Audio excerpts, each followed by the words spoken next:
Hello, Ghost Critic here, and finally another Ultimate Graphic Novel Collection review. I know I haven't done this for a while. I'm quite a few books behind, so let's crack on with the last one that I hadn't reviewed, and it was Avengers Forever Part 1. This collected the first 6 issues of the 12-issue run. Originally started in December 1998. Written by Kurt Busiek and artwork by Carlos Pacheco. What a great comic book. Oh, this is so much fun. It's true superhero heroics. Adventure, exciting time travel story. I am not the biggest Avengers fan. I've collected runs after the whole Disassembled. Anything pre that, I have no idea what it's about. And this book certainly takes elements of storylines I have no idea about. So, while at first I found this quite hard going story-wise and getting to grips with the characters and where they'd come from, that soon got over that and just enjoyed it for this exciting storyline that Busiek created.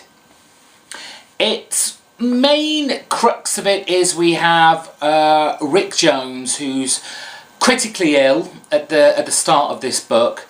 But he has this power called the Destiny Force within him.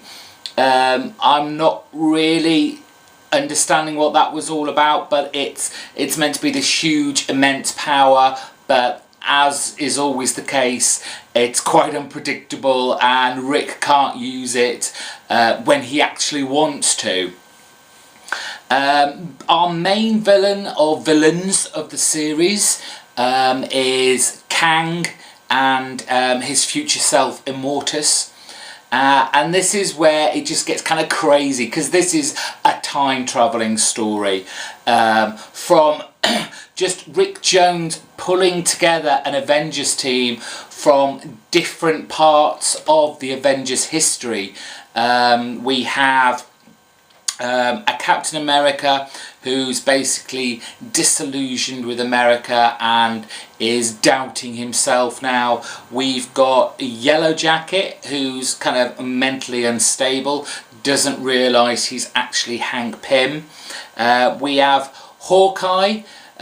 He was pulled out from just after the Skrull-Kree war, and he's kind of left all his kind of tech arrows behind, and he's just using his normal bow and arrow, but still with his special ability that goes with it, his sure shot, whatever you want to call it.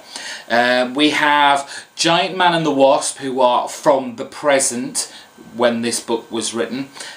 We have Captain Marvel. And we have Songbird. Now, Songbird in this book is from an alternative universe, and from reading the book you find that Songbird is actually, to me, sounds like she's a villain normally. So we have this whole time travel story, trying to... It's been a while since I've read this, so excuse me. But they have to go back to certain areas of time, whether it's to fix things or to make sure everything goes as it normally would have happened. That's kind of... I'm forgetting a lot. But you have part of the team going to the 21st century, you have part of the team going to the Wild West, and you have part of the team going back to the 1950s. And in each of these kind of separate but concurrent storylines, you get a kind of gamut of superheroes and characters that you're used to, but in different settings.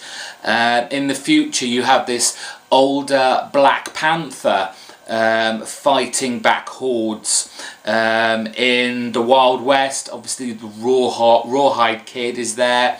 In the 1950s they develop into this, the Skrulls getting involved. And there's this whole Space Phantom. Now, I've never heard of the Space Phantom before. I'm guessing this is one of Avengers' concurring villains, but it seemed to be a big deal to them, and there appears to be more than one, which kind of flipped their minds as well. So I'm guessing this is a big deal. It's just so action-packed. It's a lot of fun to read, you know.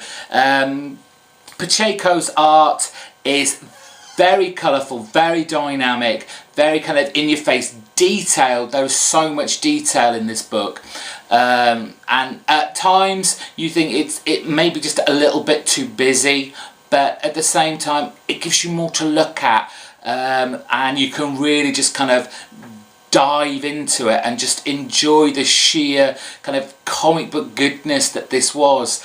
I remember when this came out, wasn't having a great time life-wise, but then this came along and it just cheered me up no end, and I can't wait for the second part of this series to come out. It is going to be out on this Ultimate Graphic Novel Collection, not sure when, but it is due out further down the line. As always, you have a little kind of story so far, so it kind of gives you a little bit about Kang there, and what's happened kind of just before this storyline started. In the back we have kind of 3 pages all about Busiek and his work as a creator and what he's worked on before. So things like Power Man and Iron Fist, Thunderbolts, the title called Marvels, which is an Ultimate Graphic Novel that's just come out this week. And then you get a nice cut. I think these were the alternate variant covers of the titles. So you have a Buscema cover there. Hopefully you can see that front quietly. And who was this one by? This is Jeff Smith.